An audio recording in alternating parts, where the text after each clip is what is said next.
सर्वप्रथम तो शुरू करने लगे।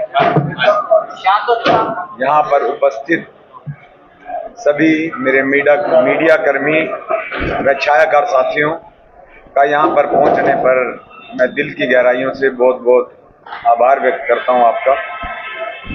मित्रों, जैसा कि आपको मालूम है, चुनाव आयोग द्वारा चुनाव की घोषणा के बाद प्रमुख राष्ट्रीय दलों के टिकट आवंटन के बाद हम लगभग 2 ही प्रत्याशी जो मेन चुनाव प्रचार के लिए आए और उसमें हमें चुनाव प्रचार के लिए 10 से 12 दिन का समय मिला है। इतने कम समय में ना तो मैं या हमारी जो प्रतिद्वंद्वी हैं, हमारी भाभी जी रेणु बाला जी, उनके पास इतना समय था कि हम पर्याप्त समय मतलब हमें नहीं मिला चुनाव प्रचार करने के लिए।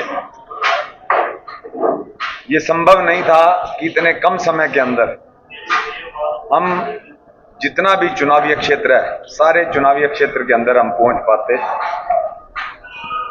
तमाम कोशिशों के बाद भी बेहद मुश्किल से हम सारे एरिया में नहीं पहुंच पाए हैं। फिर भी हमने अपनी पूरी ताकत लगाई है अपनी बात को कहने में, जनता के बीच रखने की पूरी और कोशिश की है कि हम अपनी बात को कह सकें। इंद्री का दुरुपयोग करके इसके बलबूते पर चुनाव को प्रभावित करना चाहते हैं। कल ही की बात है, कल कई ट्रक शराब के, कई ट्रक जो साड़ियां हैं, सूट हैं, राशन के यहां पर पहुंचे हैं।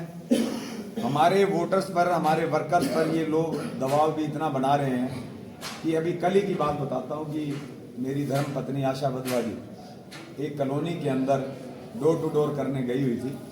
जैसे ही वो डोर टू डोर खत्म करके वहां से निकले, पीछे से कॉलोनी वासियों को फोन आने शुरू हो गए कि आपने ये डोर टू डोर क्यों करवाया है।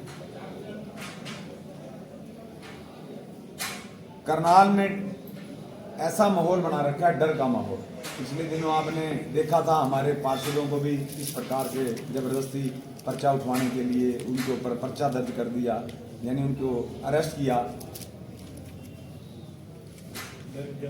हमारे पार्षदों को पैसों का प्रलोभन भी दिया गया, ये भी आप सभी जानते ही हैं। न मानने पर डराया जा रहा है, धमकाया जा रहा है। और इवन की अभी मैं आ रहा था तो रास्ते में हमारे पोस्टर तक वो फाड़ रहे थे। आप उनके पोस्टर देख लो, लगे हुए हैं, लेकिन हमारे पोस्टर भी वहां से फाड़े जा रहे हैं। फ्लैक्स वहां से सारे उतरवा दिए हैं उन्होंने। ताकत का जितना दुरुपयोग वो कर सकते थे, उससे भी कहीं ज्यादा वो ये प्रयोग कर रहे हैं हमारे खिलाफ। जैसा कि मैंने वार्ता की शुरुआत में कहा कि हम दोनों ही प्रत्याशियों को प्रचार करने के लिए बहुत कम समय मिला है। इस बीच मैंने जितने भी आरोप अपने विपक्षियों पर लगाए हैं, इस बीच उनमें से एक भी आरोप का उन्होंने आज तक कोई जवाब नहीं दिया।